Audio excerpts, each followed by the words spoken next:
Hello everyone, welcome back to my channel. Before starting the video, please subscribe and keep watching for more details videos. Should I play or not? Coco Gauff discloses concern on Cincinnati Open's overlap with Canadian Open. The tennis world is buzzing about a scheduling controversy that has players scrambling to adjust their strategies. The Canadian Open and Cincinnati Open expanded to 12 and 14-day events respectively in 2025, with both draws increasing from 56 to 96 players. More importantly, the tournaments are overlapping, with the Canadian Open finals coinciding with the first round of the Cincinnati Open, which has frustrated many players.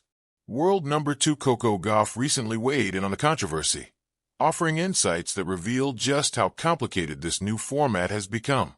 What does Coco Gauff think about the overlapping Cincinnati and Canadian Opens? Speaking with the press ahead of her first match in Cincinnati, Gauff was asked about the new format of the Canadian and Cincinnati Opens, which each carry 1,000 points for both ladies and gentlemen. If it impacts, everybody is dealing with that impact, the American said. I didn't do that well in Montreal, as far as singles, so I don't feel tired or anything. Gauff was upset in the third round of Montreal by Canadian teen sensation Victoria Mboko, who went on to claim the title with a gritty win over resurgent Naomi Osaka in the final. However, she partnered fellow American McCartney Kessler in the doubles and impressively beat number 3 seeds Taylor Townsend and Shuai Zhang 6-4, 1-6, 13-11 in the final. The 21-year-old continued, "I am curious how the players who did well in Montreal perform here, just because it is overlapping tournaments. Overlapping is just tough for all, even on the doubles aspect. Next year, even though I won Montreal, I am thinking should I play or not," she said, adding, "I pushed really hard for that final to be on Wednesday, and I am very grateful for the tournament to grant that. But that doesn't mean that's always going to happen." Beyond the scheduling challenges, Gauff has also suggested that players might have trouble adjusting to the conditions in Cincinnati after having played in Canada. "I know from the past that the conditions are very different," said Gauff. How has Coco Gauff performed during the 2025 tennis season?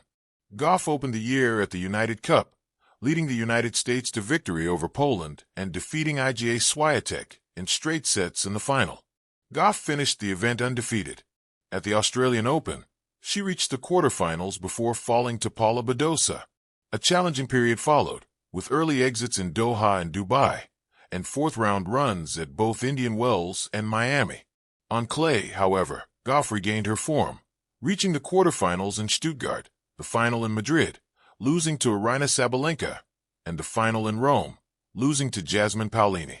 Notably, she made history as the youngest woman to reach the finals of Madrid, Rome, and Roland Garros in the same year.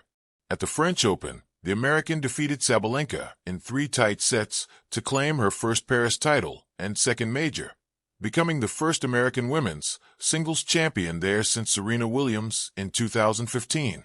Her grass season began with a shock first-round exit at Wimbledon to Diana Yastremska, setting up her current hard-court campaign in North America.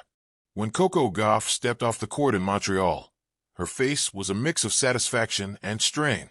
Another hard-fought match, another step toward solidifying her place among the elite.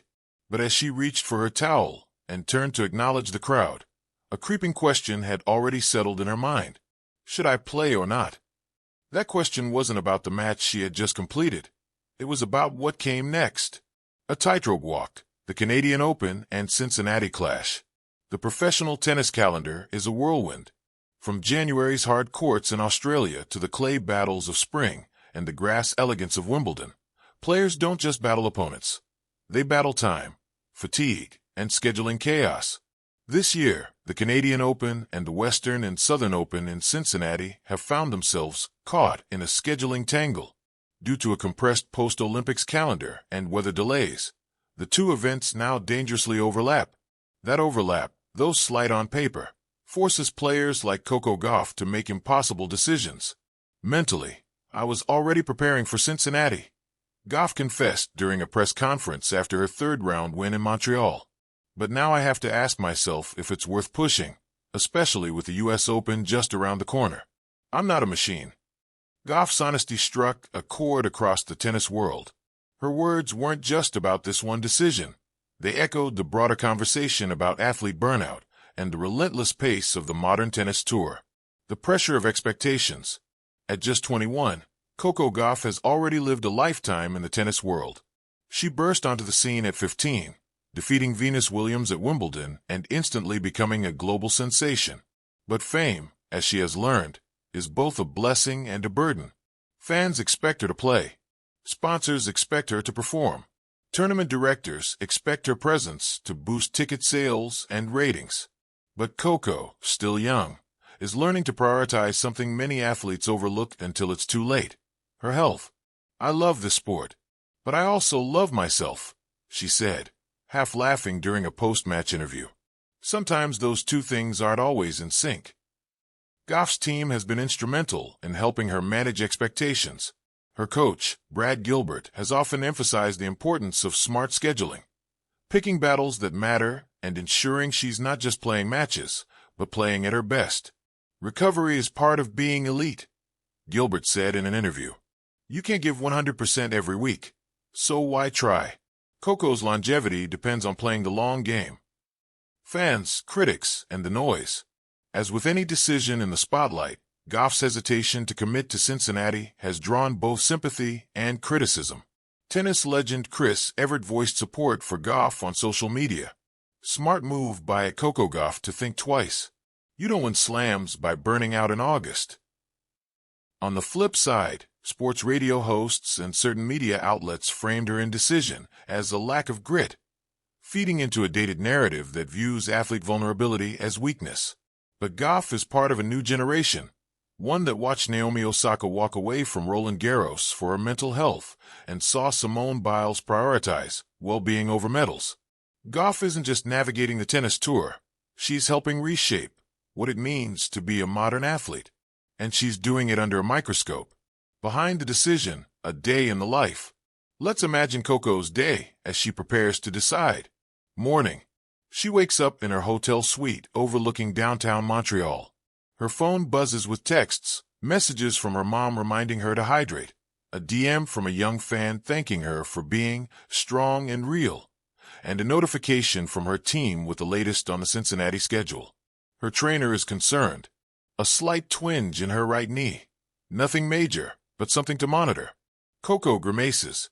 She knows how fast small things can become big. Midday. She's practicing light, nothing too aggressive. Between drills, she listens to music.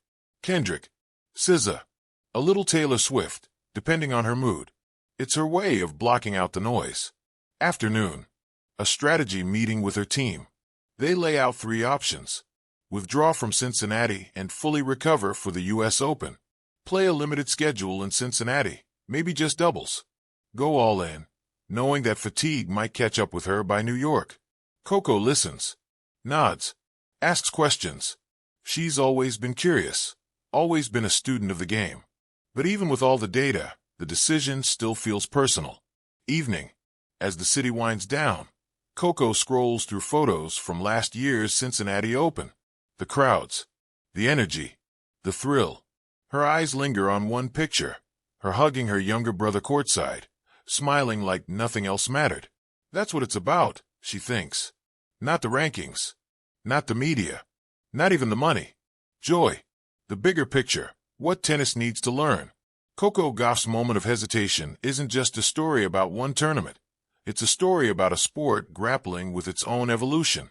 For decades, tennis has thrived on volume, more tournaments, more travel, more prize money. But in that race for more, something vital has been lost: balance. "I think players are finally realizing they have a say," Gauff said in an interview with Tennis Weekly.